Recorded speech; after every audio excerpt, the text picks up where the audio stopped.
Assalamualaikum warahmatullahi wabarakatuh. Gimana kabarnya adik-adik semua mahasiswa? Sehat semua kan?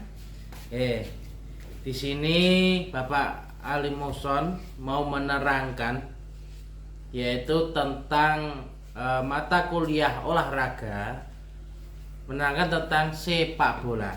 Ya. Ada yang sudah tahu kan sepak bola apa?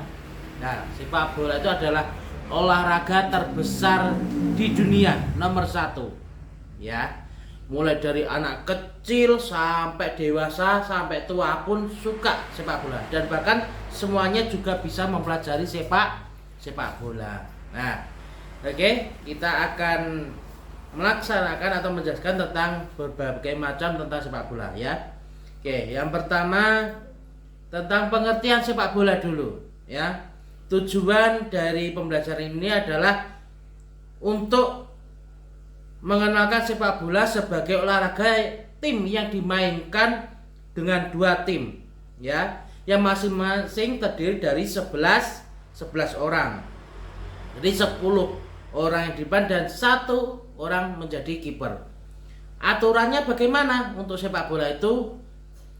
Dimainkan di lapangan berbentuk persegi panjang lapangannya dan menggunakan kaki, ya. Jadi melaksanakan tendangan atau menggiring bola dengan menggunakan kaki. Selanjutnya sejarah sepak bola. Jadi sebelum kita mengenal sepak bola yang dalam, kita harus tahu bagaimana awal dulu sejarah sepak bola. Jadi dulu ada permainan kuno, ya. Yang pertama yaitu pada saat kuno dulu, permainan serupa dengan sepak bola telah dimainkan sejak ribuan tahun yang lalu, ya, di berbagai belahan dunia seperti Tiongkok, Yunani, Romawi, dan bahkan Mesoamerika. Terus dilanjut dengan sepak bola modern. Nah, setelah paling banyak berbagai negara mengenal dengan sepak bola, maka dia semakin modern permainan dalam sepak bola. Seperti apa saja? Berkembang di Inggris pada abad ke-19, ya, pada tahun 1863. Ya. Dulu pada modern ini berkembang dengan dinamai dengan Football Association atau FA, ya. Didirikan di mana? Di Inggris. Dan aturan sepak bola mulai disebarluaskan. Dan di sini kita berada di Indonesia. Nah, dulu pada saat itu pada abad ke-20 tahun 1930, maka olahraga sepak bola diperkenalkan ke dalam bangsa Indonesia, ya. Nama induknya sebagai Konferensi Sepak Bola Indonesia, yaitu PSSI, yaitu apa? Persatuan Sepak Bola Seluruh Indonesia, ya, itu berada di Indonesia.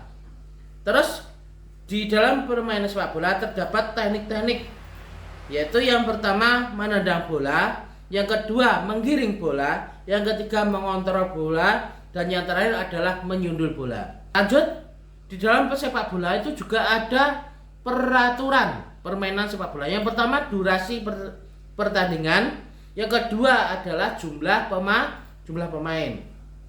Durasi pertandingan itu terdapat 2 babak. Setiap satu babak itu adalah 45 menit, ya. Berarti 45 menit itu 1, kalau 2 berarti 45 dikali 2. Itu. Nah, di selang satu babak ini nanti ada waktu break atau time out, istirahat. Itu sebanyak 15 menit waktunya. Oke. Terus untuk jumlah pemain dalam sepak bola itu berbeda dengan sepak bola lainnya. Contoh futsal itu beda, ya. Kalau sepak bola ini jumlah pemainnya adalah 11. Ya, 11 orang. Ya. Terus yang ketiga peraturannya tentang offside. Offside itu sejenis pelanggaran, ya, nanti pelanggaran yang berada di depan gawang atau depan kiper, di belakangnya pertahanan musuh. Itu. Terus di sini pelanggarannya juga dibagi menjadi 2. Jadi pelanggaran umum, pelanggaran teknis, dan pelanggaran disiplin. Nah, pelanggaran umum ini biasanya terjadi saat seseorang pemain melakukan tindakan keras, ya. Nah, contoh apa? Melakukan tackle atau musuh melakukan tackle ke kaki yang membahayakan, nanti bisa berakibat fatal atau cedera atau bahkan patah tulang berada di kaki. Itu termasuk pelanggaran umum, ya. Atau mungkin pelanggaran dengan menggunakan tangan. Nah, itu tidak boleh. Terus yang kedua adalah pelanggaran teknis, ya, atau disiplin. Untuk pelanggaran teknis ini itu berkaitan dengan permainan seperti offset, bola keluar dari garis, terus kesalahan dalam melakukan lemparan ke dalam dan lain-lain.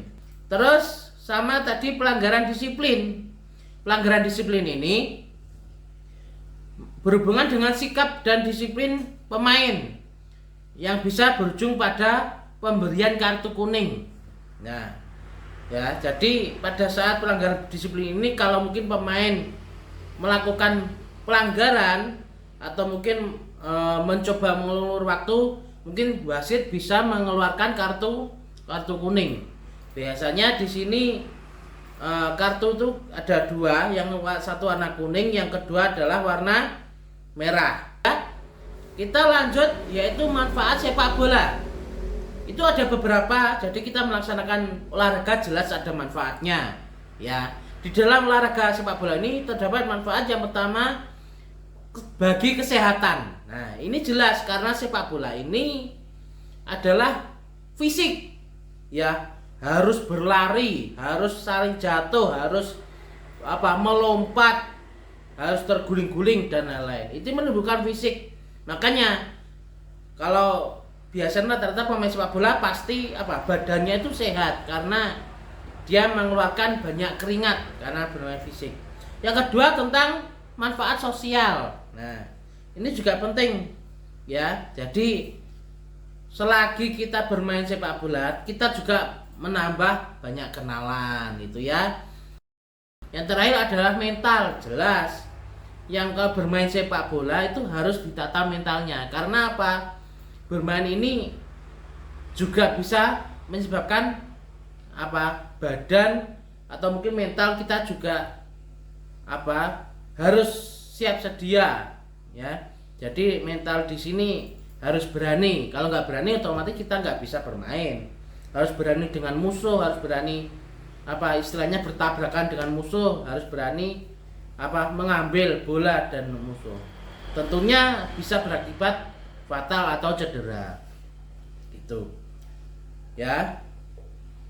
Oke, terus di sini ada dampak sepak bola, ya. Dari dampak sepak bola ada beberapa seperti ekonomi dan sosial tadi sudah, ya.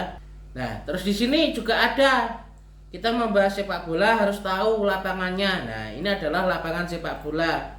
Minimal 95 meter panjangnya, maksimal 110 meter. Oke. Ukuran sepak bola ini juga sudah ada 90 meter sampai 120 meter maksimal. Nah, ini adalah pemain, nama-nama posisi pemain di sepak bola. Yang pertama adalah kiper. Ya, kiper itu menjaga gawang agar tidak kebobolan.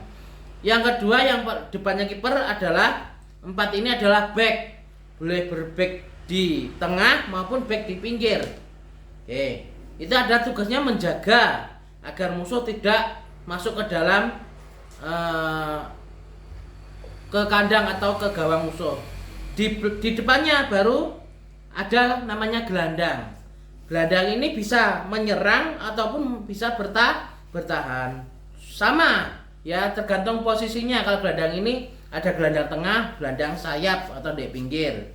Tujuannya juga bisa mengoper ke dalam ke temannya untuk melangsungkan gol. Yang biasanya paling depan sendiri adalah penyerang atau striker. Nah, striker di sini tujuannya juga ingin langsung melaksanakan gol, intinya ingin membuahkan gol atau memasukkan gol di gawang musuh. Itu tujuan striker, ya. Berhubung waktunya sudah habis, ini adalah sebagian kecil atau tentang sepak bola, ya. Insya Allah nanti kapan lagi waktu minggu depan kita bisa lanjutkan lagi.